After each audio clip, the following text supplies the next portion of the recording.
샬롬, 일론 머스크 35번째. 그것을 이용하기 시작했습니다. 저는 구급차와 병원, 산모들을 위한 서비스에는 기꺼이 기부할 수 있습니다. 그것이 기업과 사람들이 해야 할 일입니다. 하지만 군용 드론 공격에 비용을 지원하는 것은 잘못된 일입니다. 슈웰은 국방부와 해당 계획에 대한 협상을 시작했다. 스페이스X는 인도주의적 목적으로 사용되는 단말기에 대해서는 계속해서 6개월 더 무료 서비스를 제공하되 군에서 사용하는 단말기에 대해서는 더 이상 무료 서비스를 제공하지 않을 것이므로 국방부가 그 비용을 지불해야 한다는 것이었다.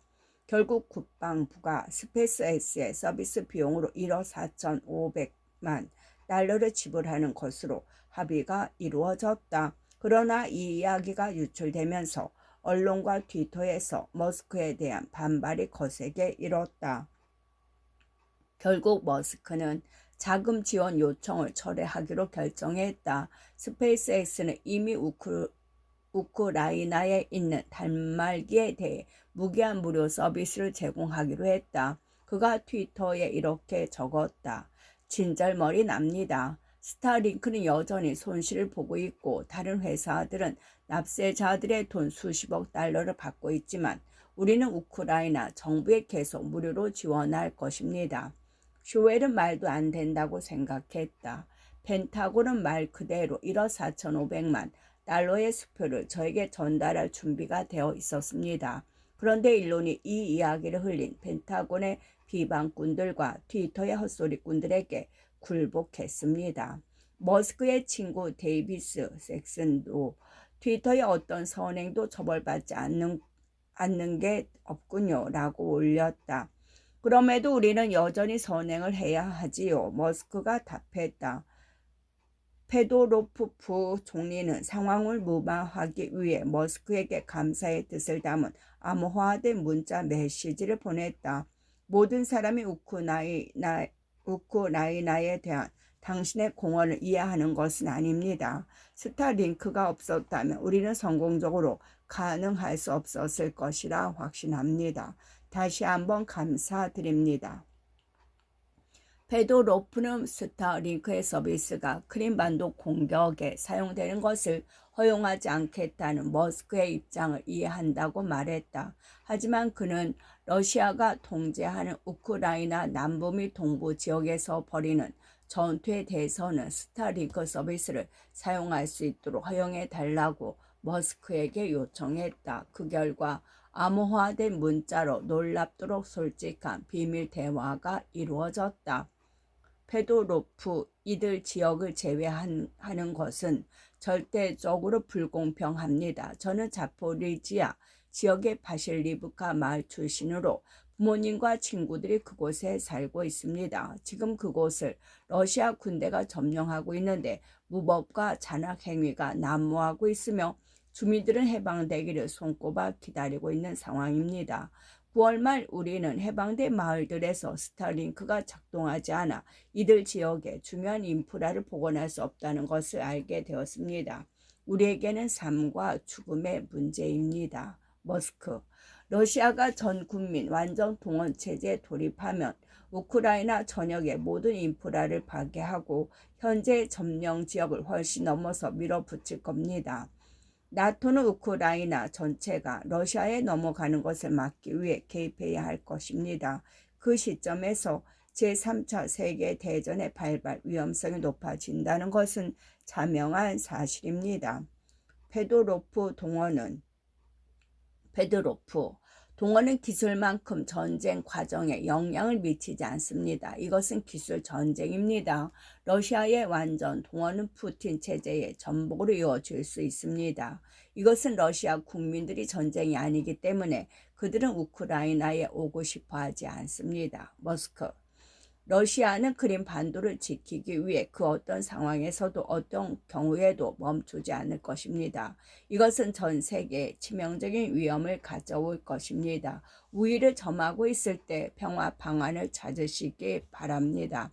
그 부분에 대해 논의해 봅시다. 머스크는 자신의 새로운 개인 휴대전화 번호를 알려주었다. 저는 인류 모두를 위한 보다 큰 대의에 부합하는 평화를 향한 실용적인 노선을 지지할 것입니다. 페도로프, 알겠습니다. 우리는 우크라이나 사람의 눈으로 상황을 보고 당신의 인류를 구하길 원하는 사람의 입장에서 상황을 바라보는 겁니다. 물론 당신은 인류를 구하기 원할 뿐만 아니라 그러기 위해서 그 누구보다 더 많은 일을 하고 있지요. 페도로프와 이 대화를 나눈 후 머스크는 좌절감을 느꼈다. 내가 어쩌다 이 전쟁에 참여하게 된 걸까요? 그가 늦은 밤 전화 통화에서 내게 물었다. 스타링크는 전쟁에 관여하기 위한 것이 아니었어요. 사람들이 넷플릭스를 시청하고 차분하게 온라인에 접속해 수업을 듣고 이롭게 평화로운 일을 하고 그러라고 만든 거예요. 드론 공격에 이용하라는 게 아니란 말이에요. 결국 소련의 도움으로 스페이스X는 여러 정부기관과 우크라이나의 스타링크 서비스 확대에 대한 비용을 받기로 합의했고 군 당국과 서비스 조건도 조율했다. 2023년 초 10만 개 이상의 새로운 접시가 우크라이나로 보내졌다. 더불어 스타링크는 군사용으로 특별히 설계된 스타실드라는 동반 서비스를 출시했다. 스페이스X는 스타실드 위성과 서비스를 미군빈 여타 기관에 판매하거나 라이선스를 제공하여 정부가 우크라이나 및 기타 지역에서 그것의 사용 방법과 범위를 결정할 수 있도록 했다. 71장 빌 게이츠 2022년 빌 게이츠의 제안. 반가워요. 따로 한번 만나서 자선 활동과 기후 변화에 관해 이야기를 나누고 싶군요.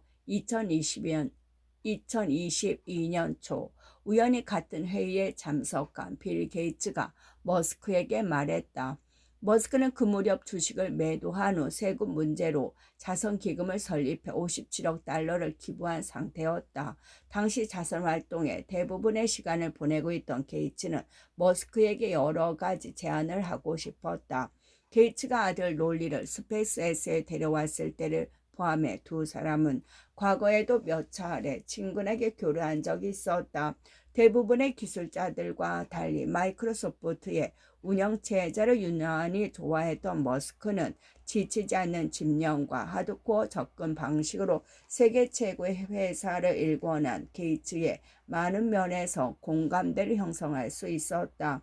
두 사람은 만남의 일정을 잡기로 합의했고 일정 담당자 및 비서들로 구성된 팀을 두고 있는 게이츠는 자신의 사무실에서 머스크의 일정 담당자에게 전화하도록 하겠다고 말했다. 저는 일정 담당자가 없습니다. 머스크가 답했다. 그는 자신의 일정을 완전히 통제하고 싶어서 개인 비서와 일정 담당자를 없앤 상태였다. 그냥 비서한테 직접 전화하라고 하세요. 머스크에게 일정 담당자가 없는 것을 이상하게 생각한 게이츠는 비서를 시켜 머스크에게 전화를 하는 것도 적절하지 않다고 느꼈고 그래서 직접 전화를 걸어 자신의 오스틴으로 방문하겠다면서 적당한 시간을 정했다. 게이츠는 2022년 3월 9일 오후에 방금 착륙했어요 라고 문자를 보냈다. 머스크는 어서 오세요 라고 답한 후 오미도 아프샤르 기가팩토리 입구로 마중 내보냈다. 머스크와 게이츠는 지구상에서 가장 부유한 사람이라는 타이틀을 거머쥔 바 있는 희귀한 부류로서 몇 가지 유사점을 보유한다. 분석적인 사고방식과 초집중하는 능력, 교만으로 흐를 수 있는 지적 자신감 등이 거기에 해당한다. 또한 둘 다 바보를 참아내지 못한다. 이런 모든 특성이 두 사람이 결국 충돌할 가능성이 있음을 시사했다. 그리고 머스크가 게이츠에게 공장을 둘러보도록 안내하면서 실제로 그런 일이 발생했다. 게이츠는 배터리로는 결코 대형 세마이 트럭에 동력을 공급할 수 없으며 태양 에너지는 기후 문제의 중요한 해결책이 될 수 없다고 주장했다. 내가 수치를 들여가며 설명을 했지요. 게이츠가 말한다. 나는 분명히 아는 무언가가 있는데 머스크는 그런 게 없는 분야이거든요. 그는 또한 화성에 관련해서도 머스크를 곤란하게 만들었다. 나는 화성 사람이 아니에요. 게이츠는 나중에 내게 이렇게 말했다. 그는 화성에 너무 과도하게 열중하고 있어요. 그가 화성에 대해 생각하는 바를 설명하도록 내버려 두었더니 뭐랄까 좀 기괴한 생각을 하고 있더군요. 지구에서 핵전쟁이 일어날지도 모르는데 화성에 사람들이 가 있으면 다시 돌아와서 인류의 생존을 이어간다는, 그러니까 우리가 서로를 다 죽인 다음에도 그럴 수 있다는 건데 말도 안 되는 생각이지요. 그럼에도 게이츠는 머스크가 건설한 공장과 모든 기계와 공정에 대한 그의 상세한 지식에는 깊은 인상을 받았다. 또한 우주에서 인터넷을 제공하기 위해 스타링크 위성을 대규모로 배치한 스페이스X에 대해서도 감탄했다. 스타링크는 내가 20년 전에 텔레대시 1990년대 마이크로소프트가 인공위성을 통한 커뮤니케이션 사업을 위해 설립한 회사 텔레대식으로 이루려 했던 바를 실현한 겁니다. 게이츠의 말이다. 공장 투어가 끝날 무렵 대화의 주제는 자선 활동으로 바뀌었다. 머스크는 자선 활동의 대부분이 허튼 수작이라는 견해를 밝혔다. 그가 1달러가 되어될 때마다 고작 20센트의 영향밖에 미치지 못한다고 주장했다. 그는 또한 기후변화와 관련해서도 테슬라에 투자함으로써 더 이로운 일을 할 수 있다고 생각했다. 게이츠는 화제를 이어갔다. 사실 각각 1억 달러씩 들어가는 총 5개의 프로젝트에 대해 얘기를 좀 하고 싶었어요. 그러면서 그는 난민 미국의 학교 시스템, 에이즈 치료법, 유전자 드라이브를 통한 모기 박멸, 기후 변화 영향에 저항할 유전자 변형 종자 등을 위한 기금에 대해 소개했다. 자선 활동에 매우 열성적인 게이츠는 머스크에게 각각의 아이디어에 대한 매우 상세한 설명서를 작성해서 보내겠다고 약속했다. 두 사람이 해결해야 할 한 가지 논란의 소지가 있는 문제가 있었다. 게이츠는 테슬라 주식을 대량으로 공매도 했다. 가치가 하락할 것이라는데 그게 베팅한 것이었다. 하지만 그의 예상은 틀렸다. 오스틴이 방문했을 무렵 그는 15억 달러의 손실을 입은 상태였다. 머스크는 그 얘기를 듣고 속이 부글부글 끓어올랐다. 공매도 세력은 그의 지옥에서 가장 내밀한 구석을 차지하고 있었다. 게이츠는 미안하다고 말했지만 머스크는 화를 달래지는 못했다. 머스크의 화를 달래지는 못했다. 그에게 사과했지요. 게이츠는 말한다. 내가 테슬라 주식을 공매도 했다는 얘기를 듣더니 내게 아주 못되게 굴더군요. 하지만 그가 못되게 군 사람이 어디 한둘인가요? 너무 사적으로 받아들일 필요는 없는 거지요. 이 싸움은 둘의 서로 다른 사고방식을 반영했다. 게이츠에게 왜 테슬라 주식을 공매도 했는지 물었더니 그는 전기 자동차의 공급이 수요를 앞질러 가격이 하락할 것으로 추정했다고 설명했다.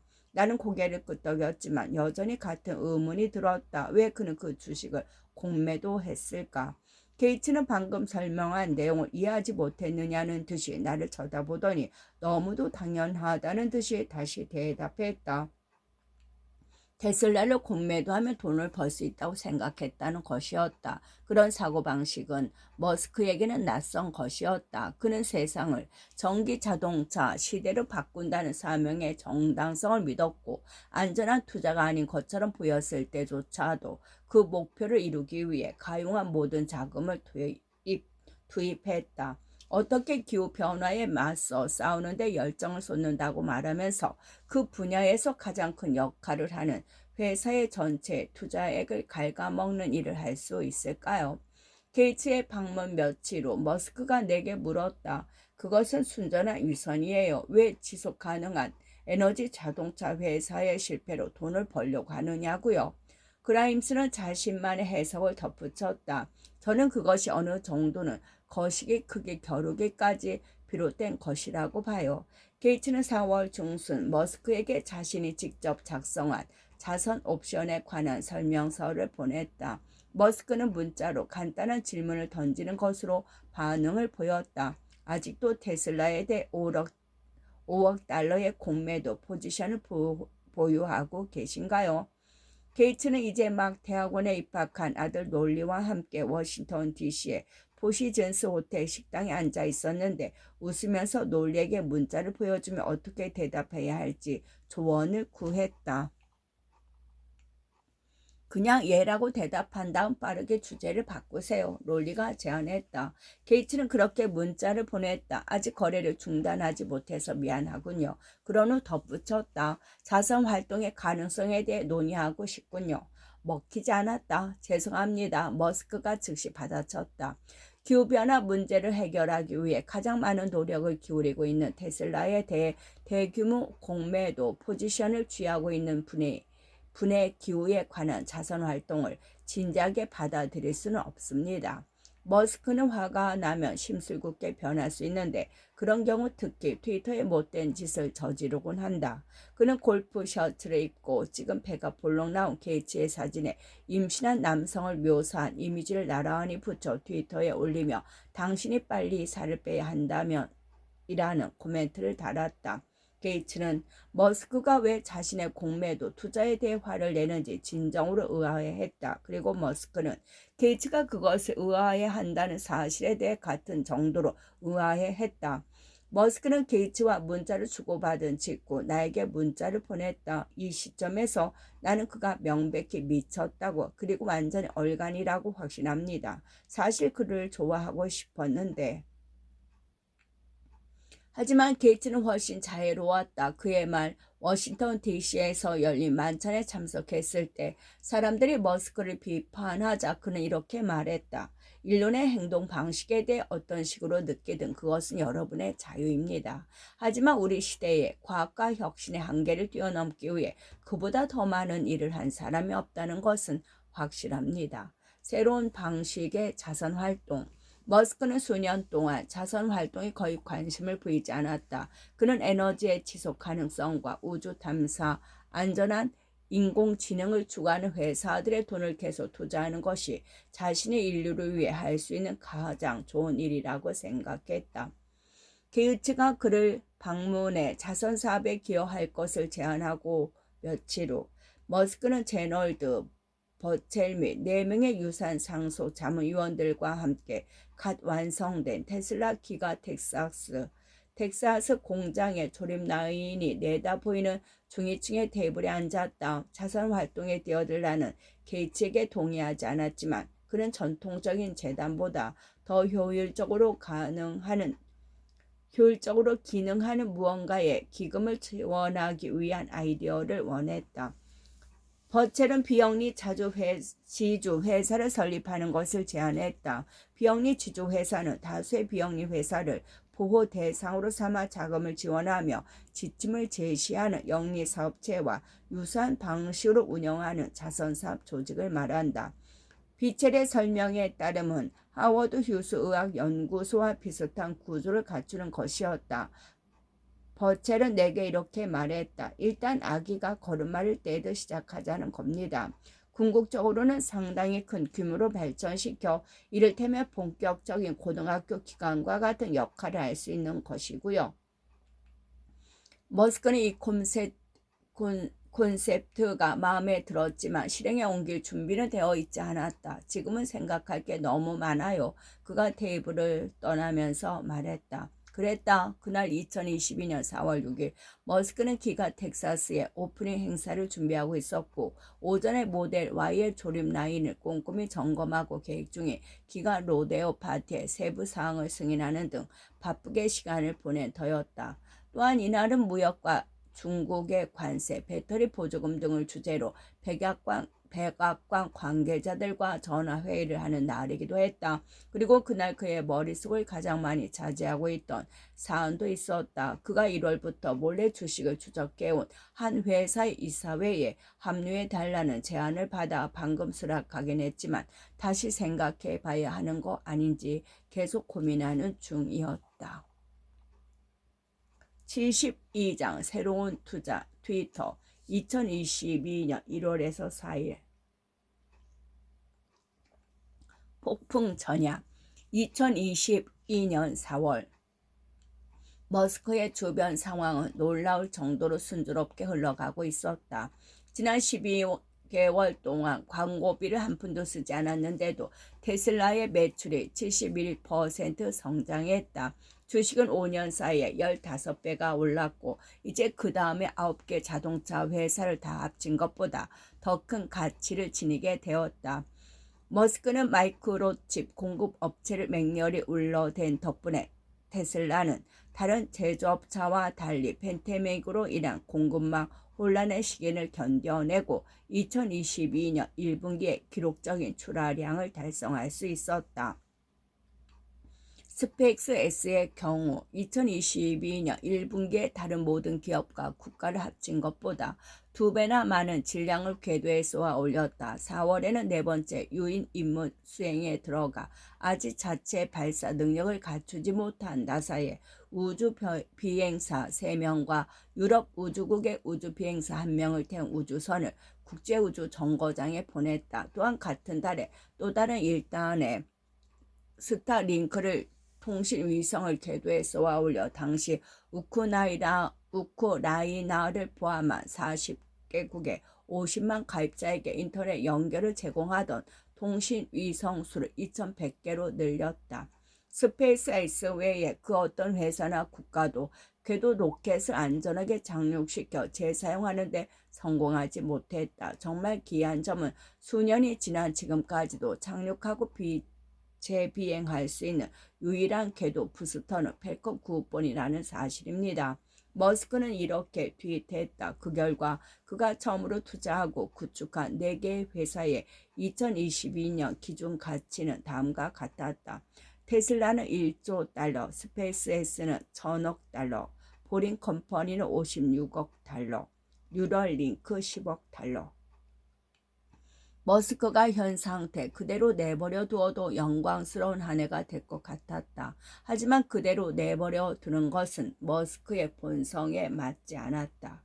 시본 질리스는 4월 초 그가 승리를 거두었으면서도 플러그를 뽑을 수 없는 비디오 게임 중독자처럼 무언가 갈증을 느끼고 있다는 것을 알아차렸다. 항상 전쟁 상태에 있을 필요는 없잖아요.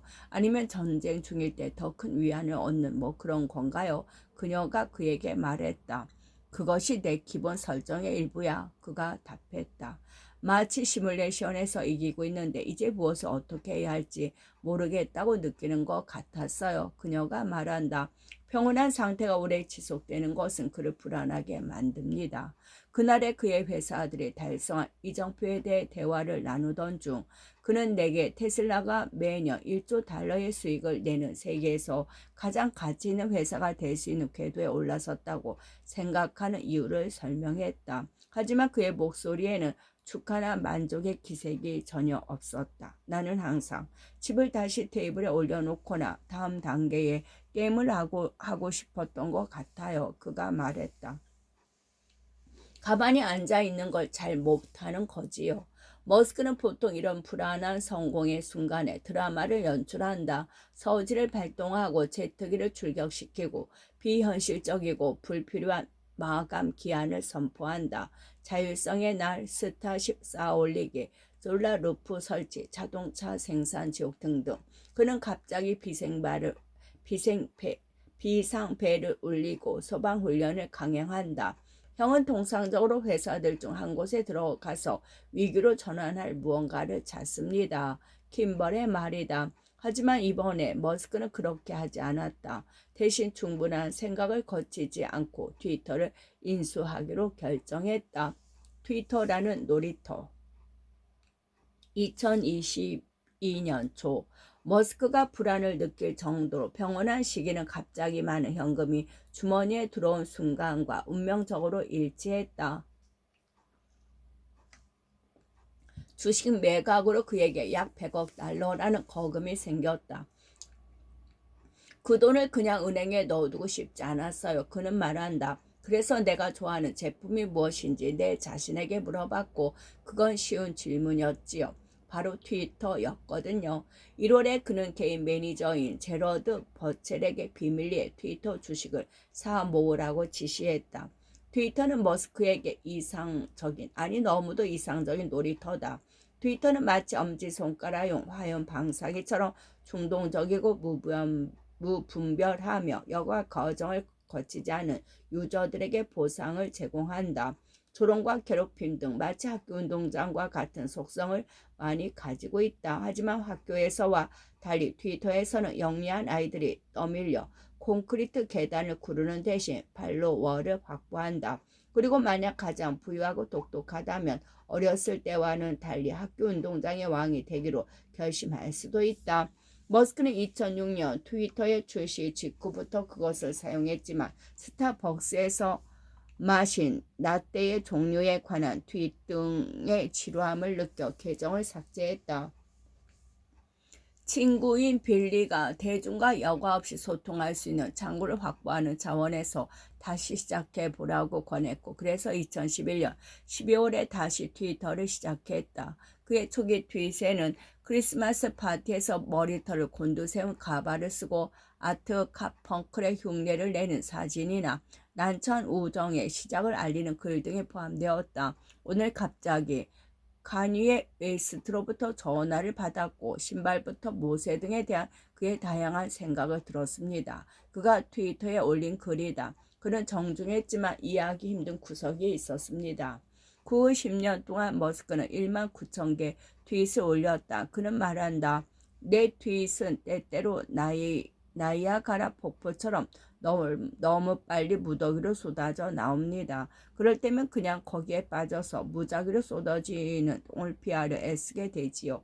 특히 2018년 피도카이나 자금 확보와 같은 트윗은 레드불과 암비엔으로 자극을 받아 더 흥분한 밤늦은 시간에는 그의 떨리는 손가락 안에서 트위터가 얼마나 위험해질 수 있는지 보여주었다. 왜 자제하지 않느냐는 질문에 그는 자신이 너무 빈번히 자기 발등을 찢는다거나 스스로 모둠을 파는 것 같다며 유쾌하게 인정한다. 하지만 인생을 흥미롭고 폼나이 하지 않느냐고 덧붙이며 2000년 개봉 영화 글래디에이터에서 자신이 가장 좋아하는 대사를 인용한다. 즐겁지 않아요? 그러려면 여기 온 거 아니에요. 2022년 초 언제든 흥분할 준비가 되어 있는 그에게 새로운 재료가 던져졌다. 머스크는 미국을 감염시키고 있다고 생각하는 각성 바이러스 위험성에 대해 점점 더 우려하게 되었다. 그는 도널드 트럼프를 경멸했지만 전직 대통령의 계정을 영구 정지시키는 것과 같은 조치는 터무니없다고 생각했고, 트위터에서 탄압받는 우파 인사들의 불만에 공감하며 점점 더 화가 치밀어 올랐다. 그는 트위터가 나아가고 있는 방향에 문제가 있다고 봤습니다. 스펙트럼의 다른 쪽 끝에 있으면 검열을 받게 된다는 것을 파악한 겁니다. 버첼의 말이다. 자유주의를 신봉하는 첨단 기술업계 친구들은 그를 응원했다. 3월에 머스크가 콘텐츠의 경중이나 타당성을 결정하는 데 사용되는 알고리즘을 트위터에 공개해야 한다고 제안했을 때 그의 젊은 친구인 존 론즈데일은 지지를 표명했다. 우리의 공공광장에 계략적이고 독단적인 검열이 존재해서는 안 됩니다. 그가 문자를 보냈다. 사실 내일 공화당 정책 수련회에 참여해 100명이 넘는 의원들 앞에서 연설할 예정인데 이것도 제가 추진하는 아이디어 중 하나입니다. 머스크는 아무렴요 라고 답했다. 숨겨진 부패를 밝혀내야 해요. 오스틴의 친구인 조 로건도 의견을 보탰다. 트위터를 검열 악당들로부터 해방시킬 건가요? 그가 머스크에게 보낸 문자다. 그들에게 조언할 텐데 그들이 따를 수도 있고 안 따를 수도 있겠지요. 머스크가 답했다. 언론의 자유에 대한 그의 견해는 많을수록 민주주의에 더 이롭다는 것이었다. 3월의 어느 날 그는 트위터에서 여론조사를 실시했다. 언론의 자유는 민주주의가 제대로 작동하는 데 필수적입니다. 트위터가 이 원칙을 엄격하게 준수한다고 생각하십니까? 70% 이상이 아니오라고 대답하자 머스크는 또 다른 질문을 던졌다. 새로운 플랫폼이 필요한가요? 트위터의 공동 창업자로서 당시 이 사회에 몸담고 있던 잭 도시가 머스크에게 개인적으로 네라고 답하는 문자를 보냈다. 할 수만 있다면 돕고 싶습니다. 머스크가 단문을 보냈다.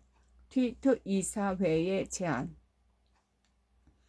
당시 머스크는 새로운 플랫폼의 출범을 고려하고 있었다. 하지만 3월 말 그는 트위터 이사회 멤버 몇 명과 사적인 대화를 나눴고 그들은 그에게 회사에 더 많이 관여해달라고 강력하게 요구했다. 어느 날 저녁 9시에 테슬라 오토파일럿 팀과 회의를 마친 직후 그는 도시의 뒤를 이어 트위터 CEO 자리에 오른 소프트웨어 엔지니어 파라그 아글라왈에게 전화를 걸었다.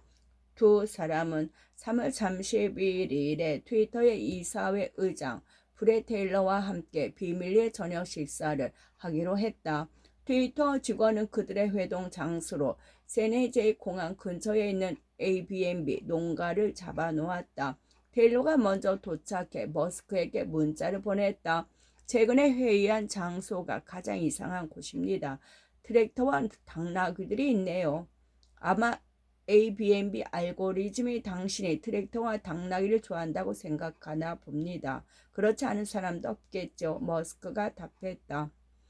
이 만남에서 머스크는 아그랄왈에게 호감을 느꼈다. 정말 다정한 친구더군요. 그의 말이다. 하지만 그게 문제였다. 머스크에게 CEO에게 필요한 자질이 무엇이냐고 묻는다면 정말 다정한 것은 포함되지 않을 것이다. 그의 격언 중 하나는 경험자가 호감을 얻으려고 해서는 안 된다는 것이다. 트위터에 필요한 것은 불을 품는 용이에요. 그가 그 회동 이후에 한 말이다. 아그라왈은 그런 사람이 아니지요. 불을 품는 용. 머스크 자신을 설명하기 알맞은 간결하면서도 함축적인 표현이다. 하지만 그는 아직 트위터를 직접 인수할 생각을 하지 않고 있었다. 머스크와 만난 자리에서 아글라왈은 얼마 전 도시가 머스크를 이사회에 합류시킬 것을 제안했다고 말했다. 아그랄왈은 머스크에게 그렇게 해달라고 말했다. 이틀 후 독일을 여행 중이던 머스크에게 트위터 이사회에 공식적인 합류 제안서를 보냈다. 그러나 머스크가 보기에 그것은 놀랍게도 우호적인 제안이 아니었다. 2년 전 트위터가 적대적인